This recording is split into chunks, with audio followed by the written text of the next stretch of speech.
Good afternoon, everyone. Happy post-lunch, I guess. We put the Sheraton here so that everybody gets a little, post-walk, post-lunch walk-in going on. So hopefully you get a little bit of blood flowing. And don't worry, the sign in the front is not an expiration date. It's actually just, it's there for some good stuff a little bit later on in the session. I want to thank everybody for coming out and making their way over to the Sheraton for the session here today. My name is Andrew Bybee. I am leading our development effort with the Microsoft Teams platform, and I am joined today by my colleague, Larry. We're super excited to be here today and to talk about how to build the ultimate team hub. I feel like you have to put some emphasis in that one, ultimate. So we're going to talk about sort of how we can start to do that. Now, before we get into this, how many of you are using Teams now? Nice. Many. I love that. That's awesome. Let the record show that there was good high hands being raised in the back. I see some old folks there, some folks that I would hope to see, so that's great. That's awesome. So for the very small percentage of you that haven't necessarily started using Teams yet, just want to sort of emphasize that Teams over the last year, we celebrated our year anniversary in March, has made some pretty impressive leaps and bounds in terms of capabilities, but also sort of the value that we're bringing to you as customers, you as partners. It's about being able to mix not only chat, but audio and video communication. It's about being able to bring in, obviously, collaboration in the ways that work for your teams. And it's a way about being able to actually start to customize and extend. So now, here's part two of the question. How many of you actually developed something for Teams in the last year? Okay, so like half.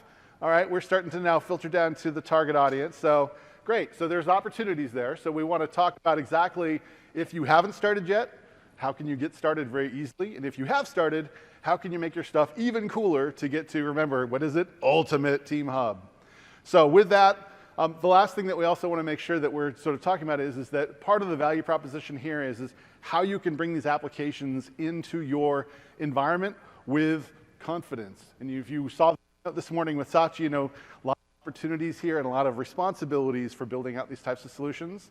And so we think Teams obviously brings in an amazing amount of value to bring that application into that sort of confidence sphere of trust, so to speak. All right, so if we sort of dive down to the next level here and we think about sort of how does this then play with sort of the broader Microsoft and Office 365 story that we're telling here, over the last year, we've talked a lot about how conversations are central to productivity and to really how the platform comes together. And as we think about this, we want to then start to really get everybody onto the same page about, this isn't an either-or conversation. This is about leveraging those canvases for documents or conversations for pages in the right way, both inside of those experiences, but then also inside of your experiences. And thinking about that as a virtuous cycle, right? How do you get the right task in the right place? And then how do you start to connect that with intelligence, Microsoft Graph? So you'll see these themes really sort of across the conference, right? Graph, being able to extend inside of the Office canvases and being able to embed those experiences and that understanding and intelligence in your applications really starts to form the core sort of value proposition that we've got here. Now, one of the things that Teams is really sort of uniquely positioned for is really around how that conversational model starts to sit inside of a world that we think of as that hub for productivity. And so with that, I want to have Larry sort of talk a little bit about sort of how we think about those extensions that you're building across the Office suite start to now really sort of play inside of that core hub experience. Awesome, thanks, Andy. I'll just grab the clicker from you. First off, congratulations for getting into the building, because for those of us that were here in the morning, all the doors were locked, so you guys have made it this far.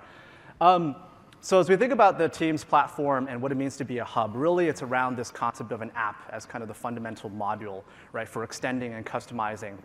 And why does this matter? So within the conversational canvas, really it's all about allowing your end users to take actions and make decisions faster. It's about having content, tools, and services that they use directly at their fingertips to be able to streamline those processes, those workflows.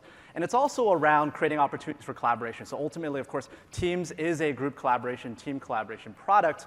And so those tools, those services are there to help facilitate that group collaboration. And we're going to see some examples with that very, very shortly. So we've had a lot of momentum over the last couple of years from, preview through to GA with our ecosystems. A lot of fantastic partners have built great solutions for teams. Some of them may even be in this room. And they've built really compelling integrations across a variety of different extensibility points, as we're going to see throughout the presentation. So whether you're integrating or using an app for productivity, task management, developer tools, we have a pretty wide gamut of different developer tools, or vertical functions like sales, marketing, HR, we have a bunch of these built-in integrations already. Now, of course, if that doesn't suit your needs, then, what do you do? So you build your own custom app, and that's why you guys are here today, is to learn a little bit more about how you can extend Teams by building your own custom applications and leveraging the full suite of capabilities. And we're going to spend some time going through kind of the fundamentals. We're going to go add more enhanced capabilities, and we're going to show you some new stuff, some new capabilities, and give you guys a sneak peek into how we're thinking about evolving the Teams platform. And so as you think about building these apps for Teams, whether you're an ISV and you're building and selling a solution, or if you're an enterprise developer and you're trying to make it a little bit more easy for your end users, these are some of the categories that we've seen. So just to kind of go through them quickly, and we've seen a lot of these examples with our existing customers, as well as within Microsoft, within our IT environment. We've been starting to see this groundswell of custom-built applications that are really designed to help pull in and centralize all the workflows in Teams. So whether you're talking about departmental tools like sales and marketing tools, HR, employee resources, so being able to look up company information, being able to find data from your directory. Hey, when's my company holiday? Where do I go find my 401k balance? Being able to pull this information through as a custom app. Support and info is another popular category where there's a lot of interesting scenarios around employee help desk, employee support. So being able to have a chat bot within Teams that can help facilitate some of that sort of tier 0 or tier 1 support function. And then lastly, from a process and workflow standpoint, there are so many of these workflows that occur with email, today, where you'll get an approval email, and you click on it, and it's got to take you to this website where you have to go auth in order to approve an expense report or a purchase order. But starting to think about how you can bring that into Teams and use the richness of the canvas to go get all of those tasks done without having to jump around and context switch. So again, keep in mind some of these kind of canonical types of custom application scenarios and categories. So diving into kind of the different steps, and as we go through the presentation, we're going to talk a little bit about the capabilities of the platform, and then we'll show some demos to help reinforce these pillars. So the first one is all about getting started. So the Teams platform can be a little bit daunting for someone that's just kind of starting to look at it. So you may hear tabs, chatbots, connectors, graph, cards, where do you start? So one of the first things we want to get people oriented around is how do you get a basic app up and running, kind of a 0 to 60, package it, and really it's about bringing your existing content, your existing web application into Teams via tab. And then leveraging the relatively new Teams App Studio to actually help facilitate that and to make that a little bit easier. The second step is all around enhancing conversations. So, obviously a lot of folks in this room have probably worked with bot technologies, Azure, the bot framework, which is now, of course, Azure Bot Services. Maybe you've used Lewis.ai. Maybe you're also integrating the Microsoft Graph. So this is all about how you take that basic application that's really around bringing content into your collaboration and now up-leveling that and to have some natural language interaction, some chatbot functionality, which is, of course, is core conversational nature of Teams. And then, of course, we'll get into some new things, too, like adaptive cards, which is now supported in Teams. Thirdly, so you've got your app with content. You've got chatbot functionality. Now, this is the super exciting part. So we are starting to bring online voice and video, programmable voice and video. So for those that have worked with Skype for Business in the past, who have built compliant recording solutions, contact center, DLP, now starting to look at bringing those capabilities and those scenarios into Teams. And what's really exciting about this is now you're creating truly multimodal apps. They're apps that users can interact with from a conversational messaging standpoint, as well as from a voice calling and meeting standpoint. And then lastly, So, okay, you've built your app, that's great. How do you actually get it into the hands of your end users? Now, of course, we've had the Office store since last year. You're able to submit and publish your app to the store, but that doesn't mean that you can distribute it just to your employees. So one of the use cases we get very often is, how do I make this only available to this department, or only the folks within my organization? So we're really excited to start to talk about how you'll actually be able to distribute apps specifically to your company this year at Build. So let's dive into the first step here, all around getting started connecting your content. So I'm going to whip through some slides, and I'm going to show you guys a demo of how to start to put this together. So the first is bringing that first tab online. So for those that are new to Teams development, this is really taking your existing web application content. So maybe you have an internal dashboard, or you've got a sales tool that's an intranet page or site. Bringing that into Teams as an embedded tab is relatively straightforward. And that's for a lot of our developers where they start, because you're reusing an existing asset. And really, this is as easy as just taking our JavaScript library, integrating that with your web content, and then packaging that up and distributing that inside of Teams. So the example here, we're inside of a channel, and you're actually collaborating on this dashboard. In this case, it's a recruiting sample, so we're showing an open position in some of the applicants. But you can imagine other scenarios for your organization, whether it's an incident dashboard, maybe it's a set of sales opportunities, maybe it's something HR or benefits related. And so think about the opportunities where you can leverage that existing web content, use the Teams stack embedding, and then bring that into Teams as a tab. Now, something new this year is weaving that into chats. For those that have worked with the Teams platform, you'll know that from a group collaboration standpoint, we've always had tabs in Teams. So you're able to tabs into your teams and channels. But now we're happy to bring that into chats as well. So whether you're talking about a private one-on-one chat or a group chat, having same tab content.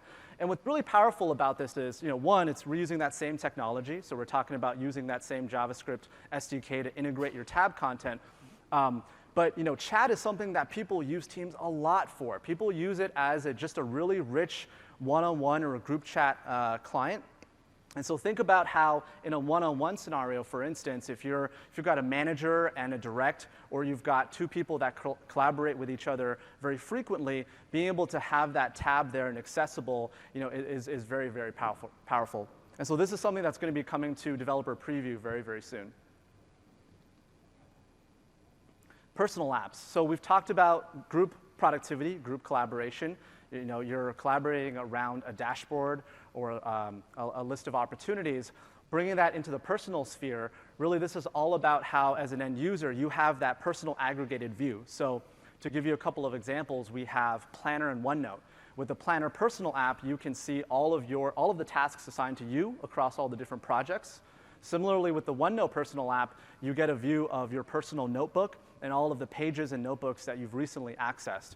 And so in this example, and we'll see through the demo shortly, this may be all of the positions and all of the candidates that have applied to jobs that I have open. And we're also happy to announce that soon this will be available on the Teams mobile clients. So we're starting to think about these extensibility features not just being on the web or desktop client, but also extending to mobile so that people can also access and view this information on the run. And one of the, I know from personal experience that when you're trying to go look up 401k information or a pay stub, you're on the go, you're on your phone, it's pretty tricky to do that sometimes. You're not sure what the right link is, and once you get it, you've got to go through a lot of the sign-in goop. And so being able to do that through Teams, your one hub through your mobile client, is super, super powerful. So the Teams App Studio, again, relatively new, but this is a tool that helps you package these apps. And it also provides some tools to make it a little bit easier to develop. So for those that worked with the Teams platform before, a lot of this involved creating a manifest in JSON, and you'd have to manually go and update those values. You'd have to go and register your bot and bring in your credentials, and half the time you would sideload your JSON and it breaks because you had some weird comma error. Well, so with the Teams App Studio, you don't have to do that manual step anymore. You can do that through basic form filling. We also have other tools in the Teams App Studio that allow you to preview what cards look like rather than having to write all the code on the service. We have a web UI control library that also allows you to style and skin your tabs so that it fits within the Teams language. And then we've got a few new features as well that we're announcing at Build in the Teams App Studio.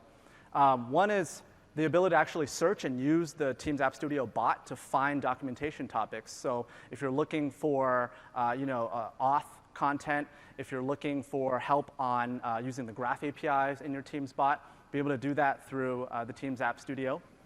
Secondly, the manifest that you create is now going to be stored in the cloud. So previously, if you created one, you went to a different device, or if you kind of wiped your PC and came back, that app definition would be gone, so you would have to save it locally. Well, now those definitions are actually going to be stored in a service. And then lastly, this is really, really cool, the ability to register with Azure Bot Service directly through the Teams App Studio. So again, previously, if you wanted to bring a chatbot into your Teams app, you got to go out to the bot framework or bot service, register, get those credentials, bring it back into Teams, copy and paste it into the manifest.json, and now we're actually all of that into the App Studio. So the clicker betrayed me and advanced one more, but I do want to talk about this for a minute. One of the things that we are starting on at Build this year, and we're going to see more of in various sessions, is this concept of bringing SharePoint and Teams together as a platform. For anyone that's worked with SharePoint, you'll know that the SharePoint framework is really rich and allows you to build these really compelling web parts. So if you're building a line of business web part that is an inventory list or a parts list, previously you could build, host, and deploy that solution all within SharePoint. And now we're excited to announce that we're starting on this journey of making that solution available in Teams as well. So the idea is that if you've already invested in the SharePoint framework and you've built a web part, you'll be able to deploy that as a line of business application inside of Teams without doing any additional work, and we take care of basically hosting that as a runtime. And so, this is something that we're going to be talking a lot more of in the coming months, but we think that this really is a great opportunity for developers that have historically worked in the SharePoint space to go and take those existing solutions, that existing tech, and to be able to reach the audience in Teams as well. So that was a lot of talking. Now I want to show you some of those things that we just covered. Let me switch into my PC. Of course, I have to sign in. So the first is starting with a tab as an example. So let's take a look at this team I'm in. I'm in this Contoso HR team. We're talking about recruiting. And I want to go pin a tab so that we can talk about an open position and candidates that have applied to it. So when I click on this plus here, that loads up our gallery of tabs. And you'll notice here that I already have this Contoso app in the gallery. So this has already been loaded into this team. When I click on that and I set up this tab, you'll notice that it's asking me to configure this tab. So part of this experience of building a tab is that it's not just taking your website and throwing it into an iframe. It's also allowing the user to have a rich customization and configuration experience. So in this case, I'm selecting the job posting that I want to pin, and I'll give it a name. So let's say Senior SDE. Save that as a tab, and I'll have that loaded here. So you can see that this content is now available within this group for all the team members to collaborate around. We can, of course, also have a conversation here. We start a conversation and post a message about it. And the idea is that, again, it's persistent. Everyone on the team has access to it. Another example here is a whiteboard. So we have a partner, Envision, and they've built this freehand whiteboarding application. And you'll notice how quickly that loaded. So this is a tab that's embedded, and you can basically draw on it and collaborate in real time. And one of the cool things that's going to be coming soon is we'll also have this within meetings, so the ability to have and present and collaborate around this content in meetings. Let me show you the example in the private chat as well. So in this case, we've got a group chat that I have with a couple recruiters. And new now is the ability to pin a tab. And you'll see here that I already have this senior developer position as a tab pinned inside of this context. And again, this is just opening up more opportunities for you to take that existing investment that you've made in the platform and bring it into all of these different conversational facets within Teams. Hopping into the personal example, so you'll notice here that I have a list of personal apps that I've installed, Contoso Talent, App Studio. And so this is the personal view of the Contoso app. I'll skip over the bot conversation for a second and jump into the list of candidates. And again, this is the same tab embedding concept, but in a personal view. So let's look at how I put this together. So let me hop into the App Studio. And actually, I'm going to just give you a peek at the manifest. So the app that you saw in Team, in chat, in that personal context, is all driven off of this one manifest. So the manifest is a JSON file that describes the name of your app, the icons, description, and other metadata that allows us as the Teams client to go and figure out how your app will behave and show up inside of Teams. So you can see here all the different properties that we've defined. You can see that I've also defined the tabs, the bots, the connectors. As I mentioned earlier, if you're putting this together manually, it could be pretty error-prone.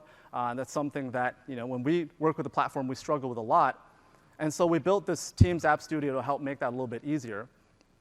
I mentioned earlier that we have now the search functionality. So I could search for different topics. So I can search cards. And now the App Studio will bring back documentation specifically from the Teams documentation website, specific to how I want to develop using the topic and the keyword that I searched for. This is the manifest editor that I mentioned earlier. Let me just go through the login. So the login is new because now, again, we're storing those assets, the manifest that you create in the cloud. This is the definition of the Contoso app that we just saw. And again, you can see here that we have a UI that allows you to fill in the definition of that app. Rather than crafting JSON, you can use the forms to go do that. And here under bots, this is where you will be able to basically register a bot and have that registered in the Azure Bot Studio rather than having to go out to the website yourself, take your credentials, and paste it back in here. So it's pretty cool stuff, and it certainly makes our life a lot easier when we're developing these Teams apps and trying to test it out. The last thing that I want to show for this section is our SharePoint integration. So I mentioned earlier, just to recap, if you've got an existing SharePoint framework web part, you vested in it, you built it using web technology, and now you want to bring that to your end users and Teams. And so what I'm going to do is I'm going to go to the store, and now we have this Contoso category, which Andy will later go into greater depth of. But this is basically the sort of corporate catalog of apps for my organization being in this Contoso tenant. You can see here that I've got a couple of apps already loaded, the Contoso Talent one that you just saw with its tabs. I also have this Legal Matters app. And this is basically a web part that we've taken, we've wrapped it up in that same manifest format you saw earlier, and we've published it to the line of business app catalog in Teams. And to show you what that looks like, I'm going to first go into Edge. So this is what the web part looks like in SharePoint. So we've got the SharePoint site, spplat.sharepoint.com. We've got a web part that's basically some legal repository of documents. Maybe they're contracts or other things that require signatures. And you can see this list here. Now, if I hop into Teams and I go to our legal and compliance channel in this X1050 launch team, and I click on legal, we'll actually load in that same SharePoint web part. And it's reusing all the same text to go and populate that. What's cool, too, is that you also have that configuration experience. Right? So if I want to go set up the tab, you can notice here that I have this Legal Matters line of business app here as a tab. I click on that, and it'll actually give me that same configuration experience. If you were to go set this web part up in SharePoint when you're creating your site, that's exactly the same configuration experience. And so it's still fairly early for us. We're going to be talking about this at a sneak peek theater session on Wednesday, but it's the beginning of a really exciting journey where as we bring these platforms together, the opportunity to build a solution that can work across both these canvases we think will be super valuable.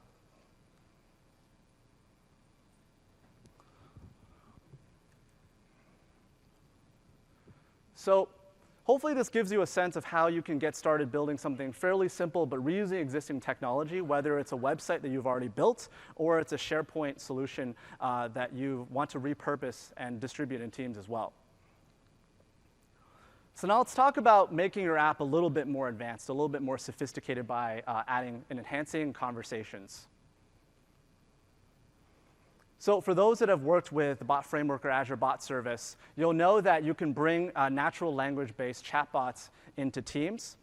You can give them basic commands. You can integrate with Lewis.ai so that you can actually have language models and utterances that your bot specifically recognizes. But of course, we also support more structured interactions via messaging extensions. So basically, the ability to go and query your bot for information and have it return rich cards through these messaging extensions means that you can sort of pick and choose. Hey, do I want to go with a more natural language route, or do I want to keep my users on Rails and have a very guided experience if they're just looking up information? So a bunch of really cool new announcements this year. One is the ability to send and receive files. So if you're interacting with your chatbot, you'll now be able to send the bot a file and have it acknowledge it, and also have the bot be able to send files down to the user. And those are fully integrated using OneDrive for Business, so it's still stored in the same file repository that the user is used to. As we saw earlier, we're bringing apps into chats. So if you have a bot that you want to bring up and interact with, whether you want to complete a task or pull up information, be able to do that in a private chat as well. On the messaging extension side, we now support multiple sort of structured search commands. So let's say, in this case, I want to search for positions as well as candidates. I can have those different categories of search, and I'll show that in a minute. And then lastly, from a developer experience standpoint, the Bot Builder SDK that you may be familiar with using either in .NET or Node.js is actually undergoing a pretty significant change. It's revving from 3.x to 4, the 4.0. And with it, there are going to be a bunch of improvements in terms of modularizing it so that you can sort of pick and choose. Do I want to use Lewis? Do I want to use the Azure for stateful storage? Do I want to use Azure for authentication and interacting with OAuth providers? And so 4.0 is actually a pretty large change, and Teams is going to be supporting that. Adaptive cards. All right, so you're going to hear the term adaptive cards a lot at Build this year, I'm sure. There's booths, there's sessions. For those that are not familiar with it, it's basically kind of the next evolution in rich interactive card technology for Microsoft. And what's exciting about this is it's supported across a variety of canvases: Teams, Outlook, Windows, and Cortana. So the ability to have this one JSON payload that you send that is represented richly and consistently across these different canvases. In addition to just having the content, you can also interact with it. You can take advantage of any number of these different forms inputs, like date time picker, number selector, text input, multi-select. And what's great about adaptive is that we've gotten a lot of feedback from our developers that say, hey, I want to go produce this kind of layout. I want to go make my card look like XYZ. And it's difficult because in a templatized system, you can't really do that. So with adaptive, there's a lot more flexibility in the types of layouts that you can construct. This is a sneak peek of a new feature that is going to be coming soon, but we think it's really, really powerful, is the idea of this task module. So the name's a little bit geeky, so we're still working on the branding. But the idea is really, I want to go surface a richer form inside of Teams and have custom content shown there so that I can have the user fill out a longer form, have them view more detailed information about a particular object, or even play rich media like show a video inline. This is not something that you could do before in Teams as a developer. And now with the task module, you'll actually be able to do that. And I'll give a demo of that in just a minute. And then lastly, of course, you can integrate Graph into your application as you bring online these enhancements. Now, there's nothing new here except for the fact that we're going to make it dramatically easier to have your bot integration integrate with not only Graph, but other OAuth providers. So I'll show that in a minute, but if I can explain it for a second. So with Azure Bot Services this year, there's this new concept of the OAuth card, which basically is a way for you to say, I want to go integrate with external OAuth providers. with my bot application. So it could be Graph and AADV2. It could also be Facebook. It could be Google. It could be Twitter. And this service basically provides a way for you to do that without having to roll your own login experience. You don't have to set up your callbacks. You don't have to have a service where you're storing all the tokens yourself. And as a bot developer, I'll show you with just a few lines of code, basically you can integrate that login experience and then make calls to the graph very, very easily. And so with that, I'll start hopping into a few demos to show off what I just talked about.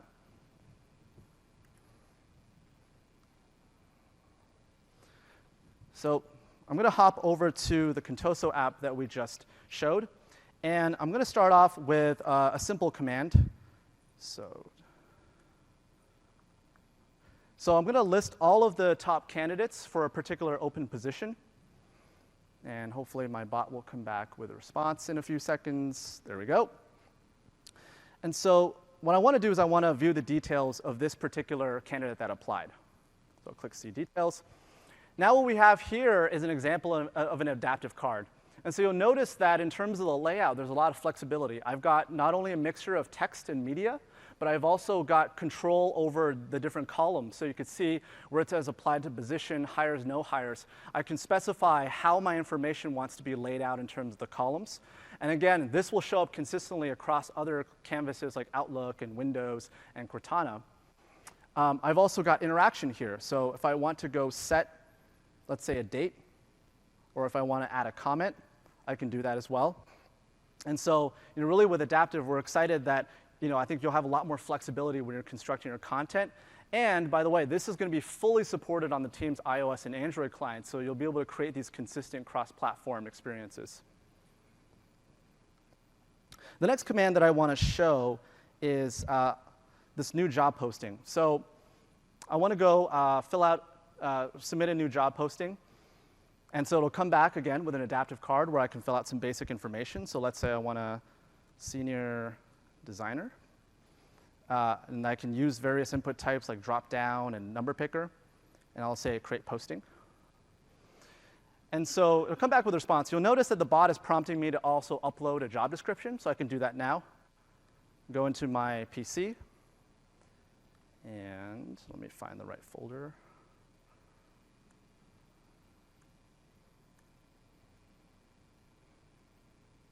Give that a second to upload. And so what's happening under the covers here, as I upload this file, I am throwing it into my OneDrive for Business.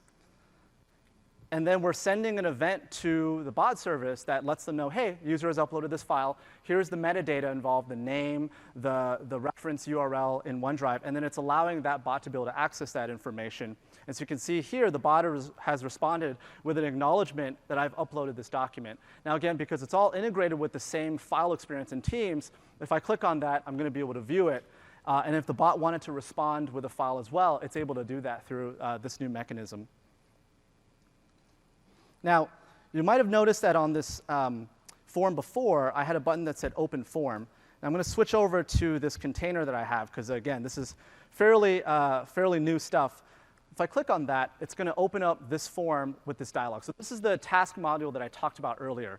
Now, in this case, I have a richer adaptive card that I've shown in here. I've basically responded to that button click with a JSON that lights up this form. But again, you'll be able to embed your own custom web content in here. So if you've got an embedded video player or your own web application that you can basically componentize and deliver through this module, you'll be able to do so. Is there a question here? Yeah, sure. You come up to the mic, maybe. Yeah, so the question was, is that HTML content? Yeah, so the idea is we'll give you two options. If you have existing web content, you can embed it in there. If you have an adaptive card, you can use JSON to specify the field. So we'll give you both options.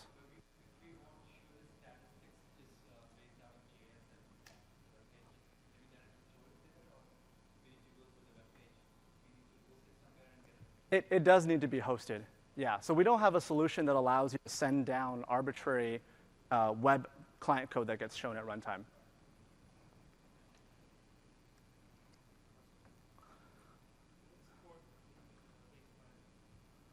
So the question was, will it support dynamic data binding? There will be limited support. So one of the examples is date time. That's one of the first elements we're going to support. So you can specify, hey, I want to show this date time, but then localize it based on the current user's time zone. So we're starting to do more and more of that, but right now it's fairly basic support. So also want to show you the message extension I talked about earlier. So over here, we have the same Contoso talent app, and I can query it. But now you'll notice that I can search for both positions and commands before candidates. Before it was limited to just one search category. So if I want to search for candidates, I can type in a last name, get that name, and I can insert that as a card as well. The last thing that I'll show here is the graph integration. So I'll start with this. Actually, let me hop back into Teams here. Issue this login command. So what's happening here is that I typed login, and my bot service constructed this login card. And when I click on it, it's going to prompt me to sign in with my credentials. I can pick my account here. I've already signed in, so it quickly grabs my credentials. Now notice that this login form happened within Teams. It didn't pop me out to a browser where I go and do the credential sign-in. This magic number entry thing will go away very soon, so let's imagine that it closed the window automatically. And close that. And I'll just copy and paste that, hit enter. And at the end of this flow, what happened was my bot now has the access token with its AAD v2 integration to be able to query the graph. So this text that it returned where it said, you're now signed in as Larry Jin with so-and-so, it actually made a graph API call to do that. And I just want to show very quickly how many lines of code effectively it took for me to do that. That's pretty much it. So for anyone that's thinking, hey, I want to go build an app and I want to go integrate with Graph, I want to have a bot that shows up in Teams, and you're thinking, wow, that's probably like a bunch of web FE code, a bunch of backend service code, a bunch of integrating with Azure data storage, or table store. You don't have to do any of that. This is really all I had to do to integrate that into my bot. And without going into too much detail, because there are other sessions that talk about this, the way that I set that up is in my Azure portal, where I've gone and registered my bot, there is now a new setting that allows me to configure OAuth providers that I want my bot to integrate into. So just show that very, very quickly. So you notice down here where, in addition to the regular bot settings like the app ID and the callback URL, I now have a list of graph providers. And I've set up a graph provider with AAD v2.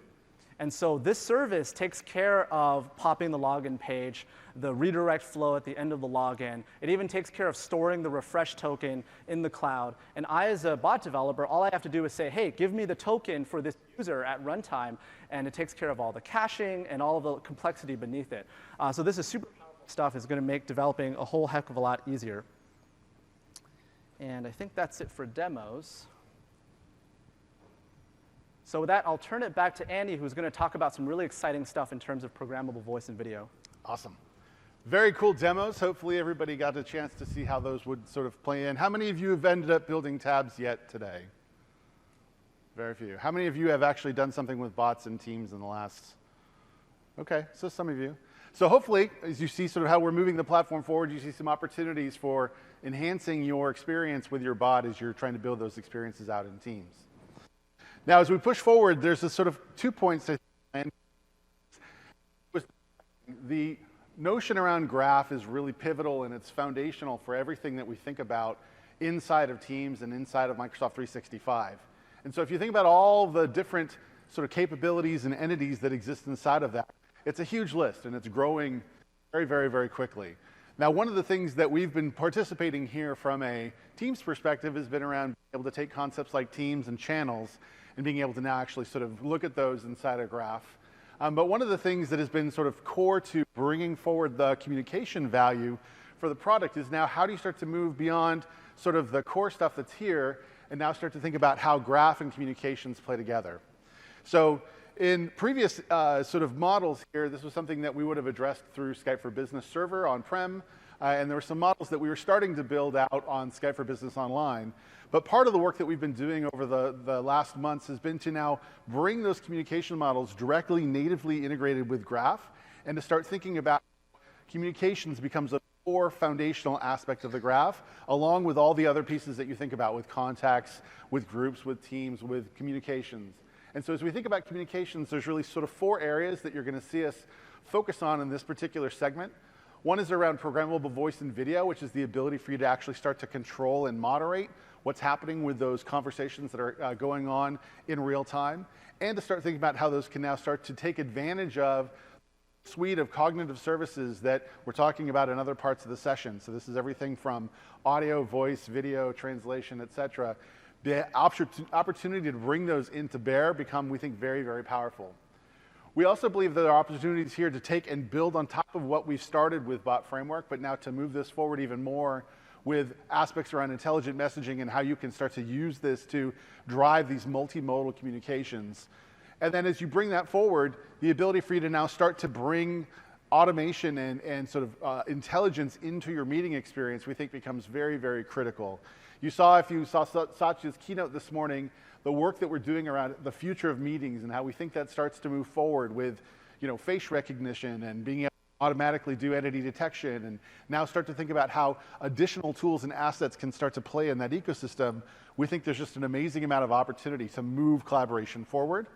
And then finally, one of the key pieces that comes here is that Graph is ultimately about being able to build that intelligence and that shared knowledge. And so your ability to build insights and analytics off of the communications, we think opens up, again, a whole nother realm of opportunities for both helping organizations as well and helping end users actually get more out of their solution.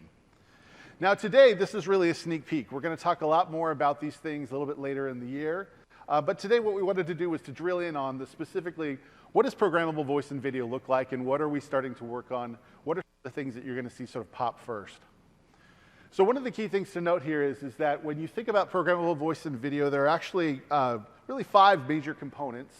One of them is around call control. How do I actually manage what's going on? One of them is around media, and how do I actually participate and reason over the stream that's there? How do I actually think about my reachable endpoints or the networks that I can actually reach on? And then how do I start to bring intelligence into the mix and do all of that over a shared set of communications infrastructure? So our focus here is on being able to actually unlock these opportunities with a core focus around sort of the beginning pieces here for basic calling, how we think about group calling and meeting and in-meeting scenarios, and then also thinking about sort of interactive voice response. So one of the scenarios that we've been talking a lot about over the last year with Bot Framework has been this idea of a bot that you can speak with. And obviously, as you think about what we're doing with Cortana and Alexa, those are really agents at that point, right? Intelligent assistants. But what if you just want to have something that's more task-oriented, right? Prescription refill, things like that. How do you start to bring those into the bear? And then how do you start to think about how these things can work with the team's experiences that you're actually rolling out across your organization?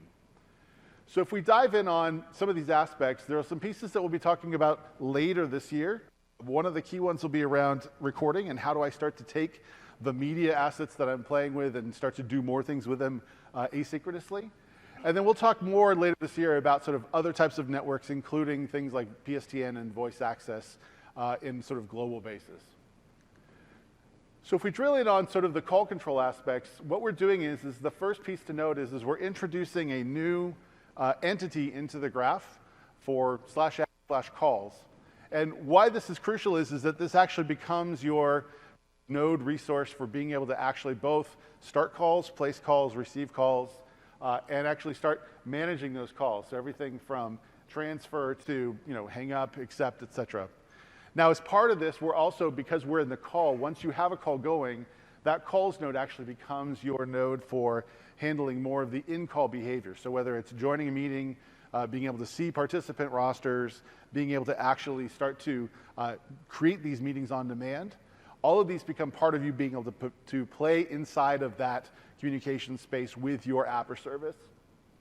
And then as part of this, we think about IVR, the sort of core behaviors here around being able to play audio, being able to capture input, being able to convert that input into other natural experiences for people, and also being able to do setting mixer levels. Now, for this API, for those of you that have done communication programming before, some of this is going to seem basic. For those of you that haven't done communication programming before, this might be, well, what the hell is that? So the question is what is this actually, what do I do with it? So let's talk about two use cases. One of the first use cases is actually fairly basic, which is, what if I've got a device, let's just say a legacy video teleconferencing gear.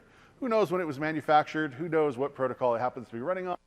But I'm using Teams meeting. I would like for this device to be able to join into my Teams meeting. So earlier this year, we announced some partnerships with some key partners for us around Polycom, Pexip, and BlueJeans to be able to facilitate exactly this case.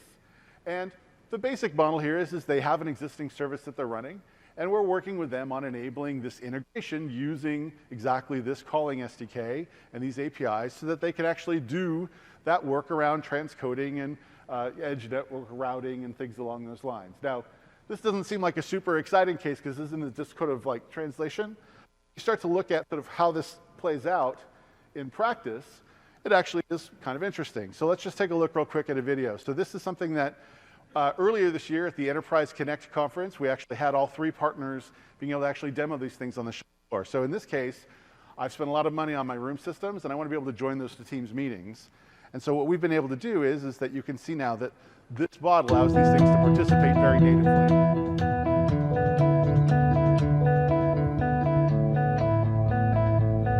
So here's a third-party room system. Again, because this is legacy style, it's got some interesting things like entering conference IDs and codes, usually using like a remote. And then of course you can see that now once it joins, it's able to actually get full video in, and you're getting a very familiar experience. And so the bot is actually representing one of the users. And then similarly, when I'm in the Teams client, I can see that join, and now I have actually a full native experience with every room showing up as a discrete entity. Now, this also works in both directions. So, for example, if I start to share content, I can actually have both the video and the content coming through. And the bot is actually working with the Media SDK to be able to translate those streams in both directions. Now, this is just the basic case. This is the case of, I want to take one thing and translate it into something different. And so how does that then sort of play out? That's exciting. There's a bunch of work that's going to go on there. But let's look at something even more involved. So one of the standard things that we see about why would you need to bring in real-time communications into a solution? Things happen. Let's just call those things incidents. What is an incident? An incident could be a lot of different pieces. An incident could be a weather alert. An incident could be an intruder. An incident could be something else happened. I would go to the Hawaii thing, but Hawaii is kind of a sensitive topic right now, so we'll just say that things happen. Now, when things happen, one of the first things that you as an organization need to do is you need to complete a set of activities to be able to actually make sure that everybody knows what's going on. So part of that is being able to make sure that you can actually reach out to the people that might be affected by that incident. So they might have questions. They might have information you need to distribute. Let's say there's a power outage or something like that, but their cell phones still work. And then you might also want to be able to actually check in with certain people. So for example, being able to make sure that your employees are okay if there's incident in a market. Now, as part of this, then you also need to be able to actually start connecting to real-world pieces. And so if you've seen some of the work that's been happening, we've talked a lot about IoT and how you can actually start to bring that intelligence down into the factory floor, into real-world signage. All these pieces are parts of making sure that the right people get the right awareness at the right time. And then as part of this, you're going to have a team that might be responsible for actually collaborating and putting all these things together and making sure that everybody's getting taken care of. Call it an incident response team. So of course, a Teams meeting and channel would be a great thing for that. And as part of this, you also want to make sure that you're actually tracking how you're doing and that you're doing it in a time-sensitive and responsive type of a way.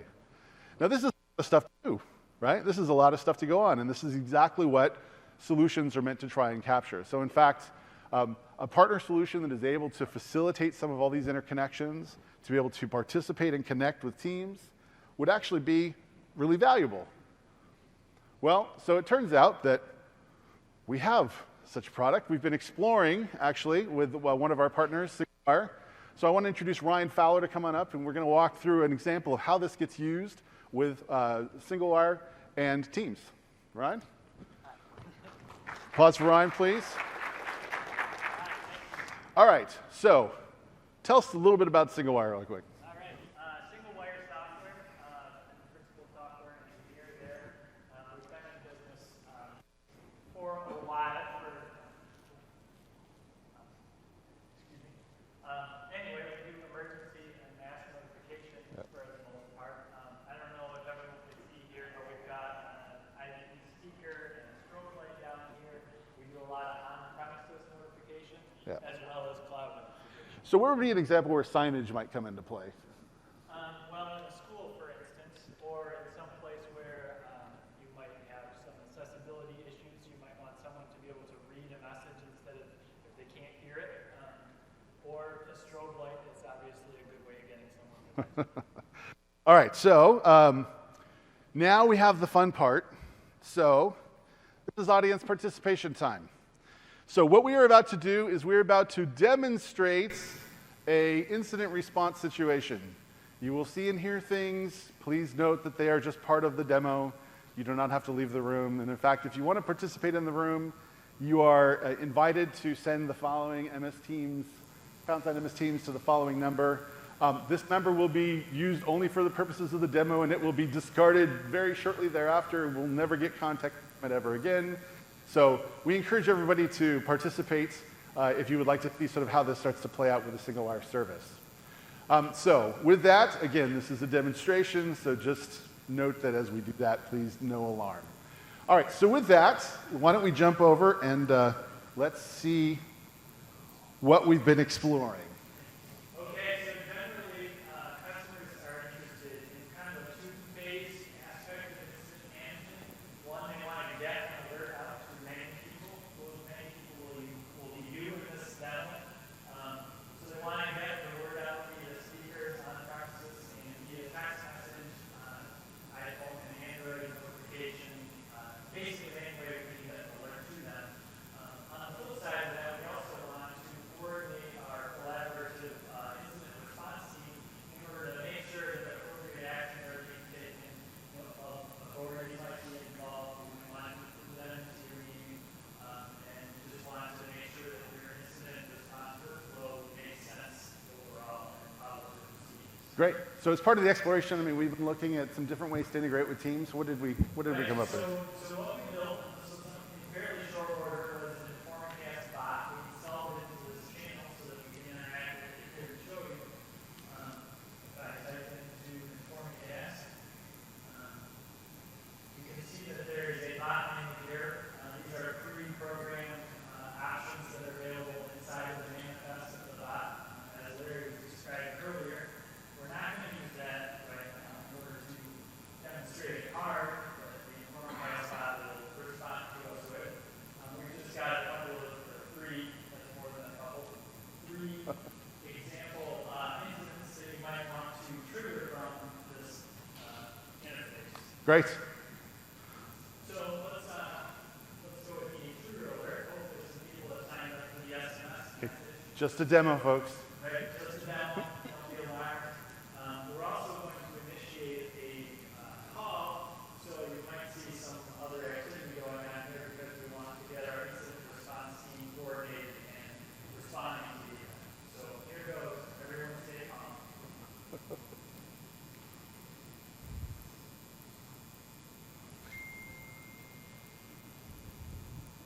All right, we can see that our Informcast notification started.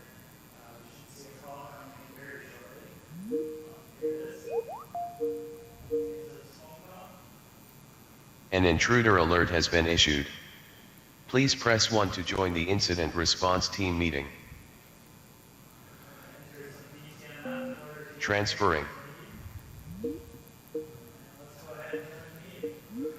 So this is an example of the bot actually placing the calls outbound and bringing folks actually into the conference.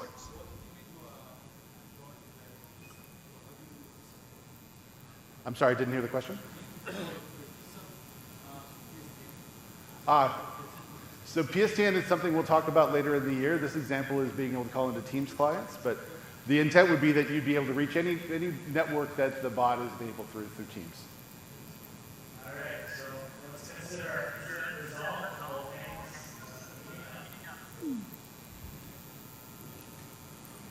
okay. So back in our team, we can see that our notification was posted here in the card.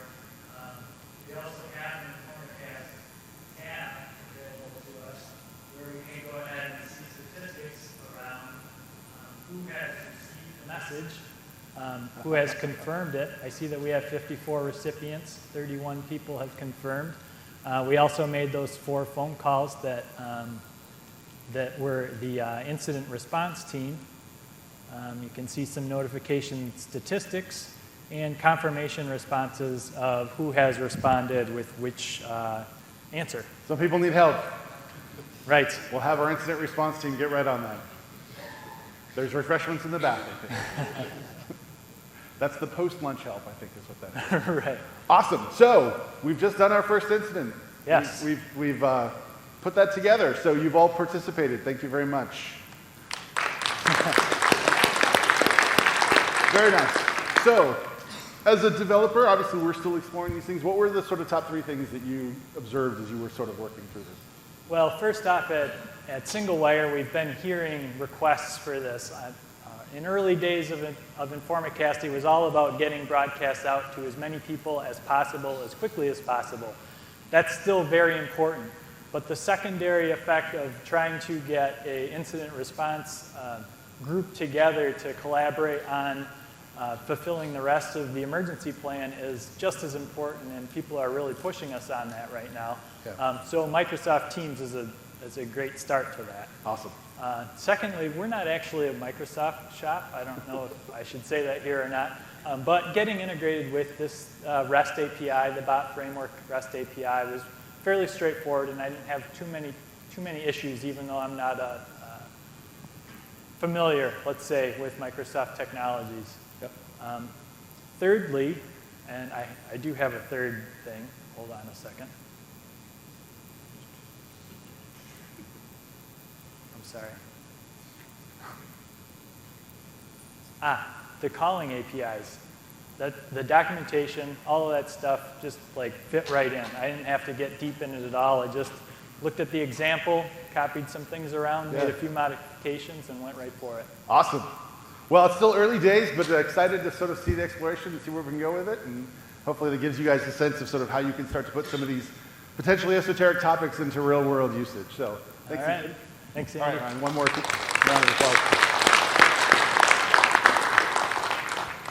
All right, so communications matter. Timely communications matter even more.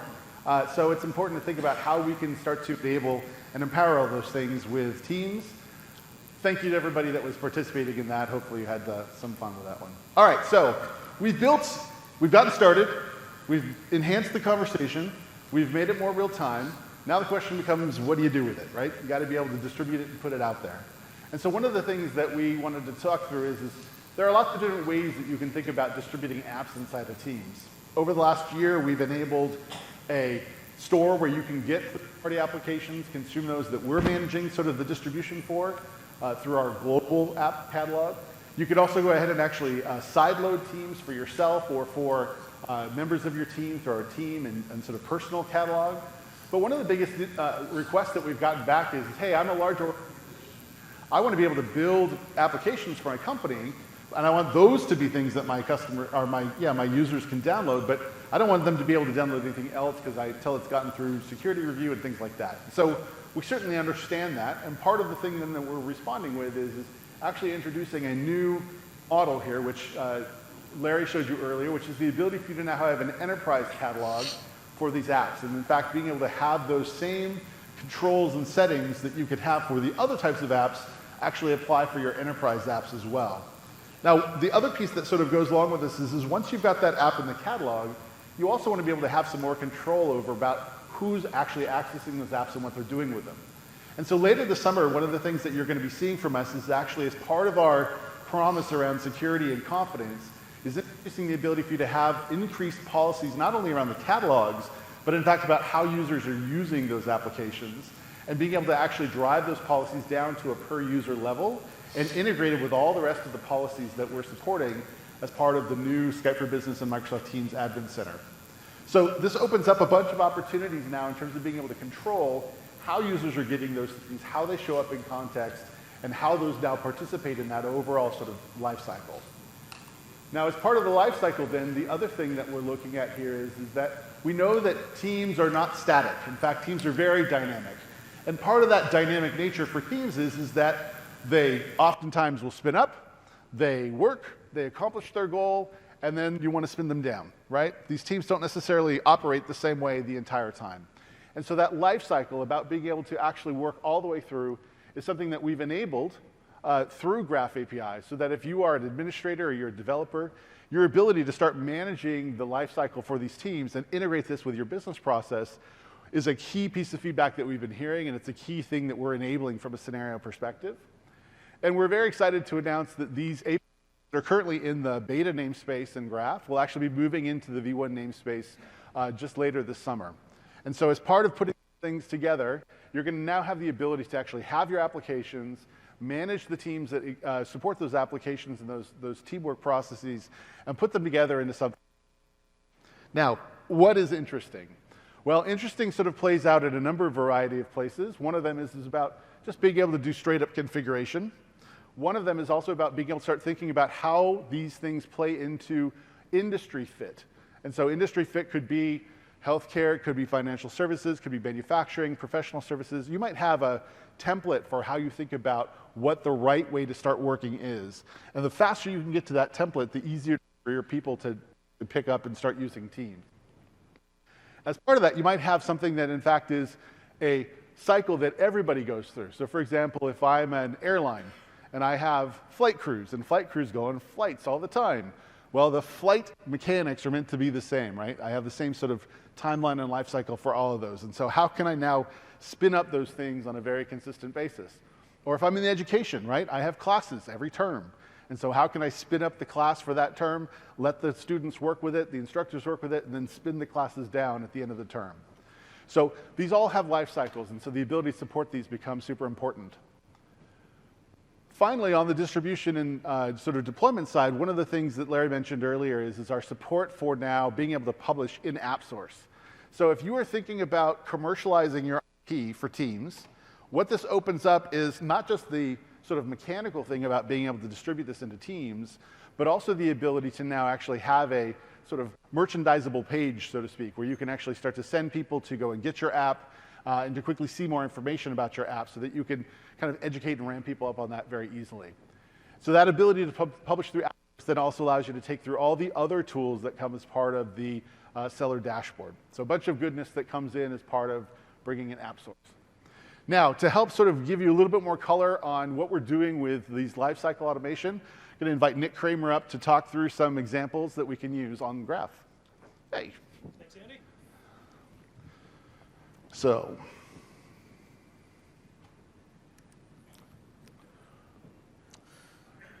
as Andy discussed, the ultimate team hub for Contoso Airlines means having a team per flight. You have all these people on the flight. You got the pilots, you got the ground crew, you got the air attendants. They all need to work together to make that flight successful. And that means having a new team for every flight they fly. And that really calls out for automation. So let's show you how they do that. They actually run this. This is just a standard ASP.NET application. I put it in its own website. Contoso prefers to do it inside a team tab, but I thought for clarity of the demo, it would be easier to see it as a website. Graph APIs are something you can call from anywhere, not just within Teams. You can even call them from the command line if you feel like it. And so let's show some of those. Here we'll create a team. Authenticate again. And we will walk through the steps here. So first step to creating a team is creating a group. You set up the display name, mail nickname, describe the team. You set the magic group type to unified, mail enabled equals true, security enabled equals false, a couple magic variables there, and then finally choose your favorite visibility, public or private. And we do that, we're going to see that a new team shows up. Make this just a little bit bigger so we can see this as it pops into view here. And it doesn't pop into view yet because we have only created the group. The next step, once we have that group, we need to get the ID out of the response payload here. We had our magic payload here. Magic URL is post/groups. That's how you create your group. And then to turn a group into a team, you put a team into a group. Put/groups/ID/team. And when we do that, we'll see that Flight 144 has popped into existence over here. But it gets better. We need to actually add people to this. So let's step through. Let's go through the flight crew and add them one by one. We'll construct a little payload here. We're going to pass a JSON payload of /users/UPN. UPN is their email address, effectively. And then we'll call graph. Post to /groups/ID/members/$ref is how you add a new user into that group. And if they're the captain, we can make them the owner of the group as well, or the owner of the team, rather. And you do that for 10 different users. We'll skip over the 10 different users. Seen one, you've seen them all. Let's also add a channel to that, because where's the fun with just one channel? Let's also create a new channel. Post to /groups/ID/teams/team/channels, and add a pilots channel here where you can discuss flight paths and weather and whatnot. And now we see our channel over there. Finally, let's just post a little message welcoming everyone to the team. Got to post to /groups/ID/team/channel/channel ID/chat threads. And if you had the right channel open, you'll see welcome to Flight 144. So those are all things you can do today with our beta APIs.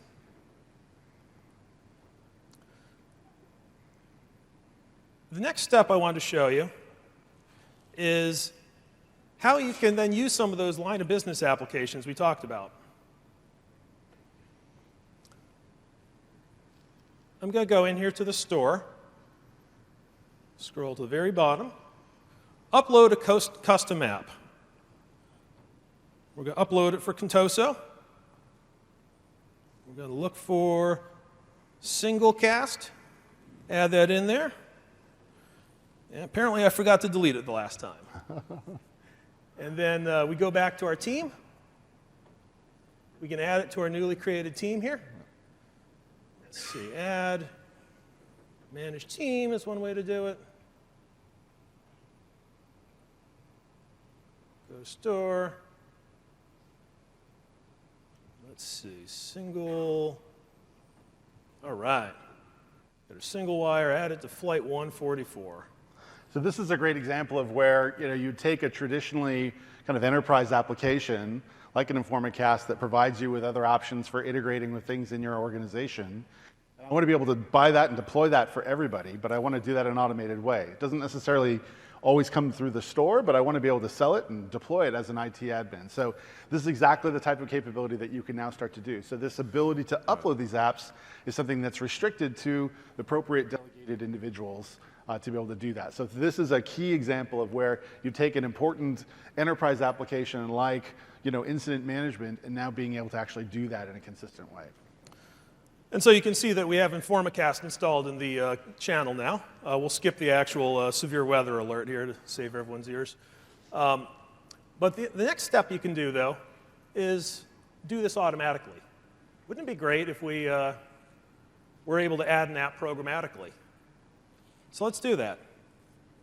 I have my favorite app ID here. This is SurveyMonkey, one of my favorite apps. And let's just install that into the team we just created. Single call. This is one of the APIs we're working on right now.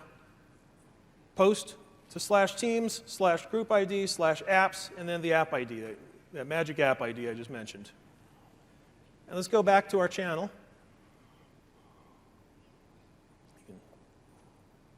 Let's see if SurveyMonkey is here yet. I typed too fast.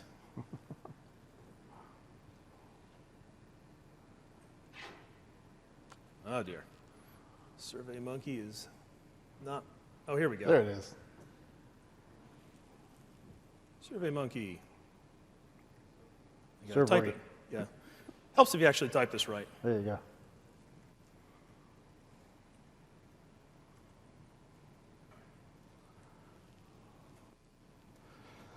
So now if you're setting up classes for, let's say, education, right? So you want to do classes for a term, you want to be able to make sure that they have all the apps that they need when they're starting. You don't have to have the teacher go in and have to add all the apps on their own. So that ability to automate that becomes super, super important. SurveyMonkey likes you to ask for surveys. And so that's the fun of having a built-in bot. Oops, you got to actually, one more time, you also need the @ sign in there.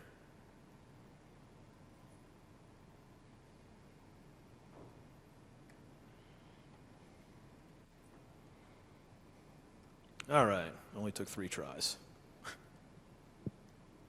There we go. All right, so that's a great way to get an app into your channel and your team. Now, there's another way to do all this. Let me show you a second way to do this, which is to clone an existing team. You can start with a fully formed team with a list of installed apps, a list of channels, and say, let me create another one of those. Let me copy that team, let me clone it, and then add some new members to that. Let me show you that path. Hop into the code over here. Oops, forgot to wind up this breakpoint. We go into create team using clone. We create a little clone request. Again, similar sort of stuff. We say the display name, male nickname, description, team visibility. Then we say which parts of the team do you want to clone. Well, we'll take the apps, we'll take the settings, we'll take the channels. We'll pass on the membership because every flight's different, but we'll take the other 3. And that gives you a real quick way of creating this. We'll come over here and we'll watch for that. It takes a moment to clone because there's a lot of stuff to clone there. We're basically packing a bunch of different HTTP requests into one big one here. But when you do that, we get a team that's fully formed with all the apps already installed. And here we go. Flight 144 with service to Pittsburgh is ready to go. That's the return flight. Yeah. All right. Then I wanted to show you one last feature here, since I'm here. One last thing. You have a question over here?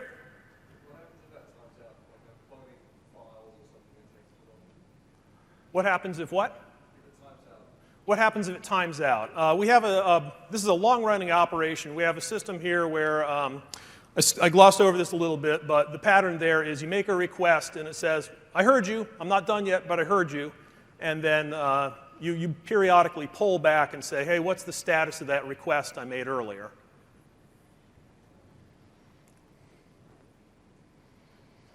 I also want to show a little example of reading channel messages. We've had the ability to post channel messages for a while, but until very recently, we haven't had any way to get that text back. And I thought that would be a nice thing to have, to be able to, say, read some of your messages. And that's what this little page is about. Let's see where I left it. Hopefully the authentication didn't time out on me. And so we have a similar request here. You get groups / team ID / team / channel ID. You got a lot of IDs in there / messages. And we're just going to ask for the top 10 messages. And if I remember where I left it, before I came over here, I have a nice little tenant here with a channel that's full of some communications and blog entries about what's been going on in teams. So I got any number of messages in here. Oops, something went wrong. We'll skip that part, but you can trust me that there's a team with content in it. And we're going to make those calls and fail out at the authentication. All right. Oh, well. Real code, folks. Real code. Real code. And if it did work, you'd see that you'd get back a single JSON request asking for those 10 different messages we asked for. It'll include all the information you expect out of a message. We will tell you about replies to those messages as well as the root message. And this is coming soon to a code base near you. The adaptive card content will be in there, yes. We will include the adaptive card payload as well. Awesome.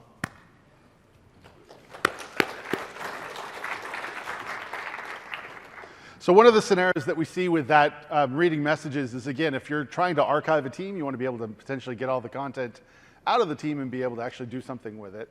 And so you could either disable it, or you can choose to pull all the content out and then delete the team. It's really your call in terms of how you think about the life cycle. So with that, we're about at time, so let me just close that real quickly. We've basically shown you sort of 4 key stages for how you think about building capabilities for your custom application. And from getting started to enhancing conversations to thinking about how communications bring into it, and then how you distribute and automate that. So hopefully we've given you some framing for how to move forward and think about how to take teams to the next level and start tailoring the teamwork in your organization. Now, as part of that, we've covered quite a long list of stuff, so I just wanted to sort of have a quick reminder for everybody as we get into that. So there's a set of things that we've released in the last few months. There's a set that we're actually releasing that are going to be new this quarter and rolling out. And then as we move forward, there were a couple of things that we've announced basically sneak peeks for. And these are things that you'll hear us talk more about as we kind of go further into the year. But we're excited to get your feedback and sort of look for opportunities with that. So some quick administrative logistics. There's a bunch of related office sessions, and so I encourage you to check out some of the sessions here. We spend a lot of time talking about SharePoint, which is super, I think, valuable, and definitely want to make sure that's something you guys can take a look at. And then there's some other key pieces here about how you can start to get more out of the bots that you're building that is done in conjunction with our partners over on the bot framework and Azure services side. So strongly encourage you guys to take a look at those, and strongly encourage you to take a look through the theater sessions. So in the expo floor over in the main convention center, there's lots of opportunities. We have the Teams booth over there. Definitely encourage you guys to come stop by and check out some of just more detailed hands-on pieces. And then also, if you want to get more information, if you haven't already, although it sounded like about half of you had, you want to get more information on Teams, we've got some links for being able to jump to the Teams Dev Center. So with that, like I said, we are a few minutes over time, so I'm happy to stick around. Larry's here, I'm here, we can answer questions off the side of the stage. Otherwise, thanks for coming, guys, and enjoy the rest of the conference.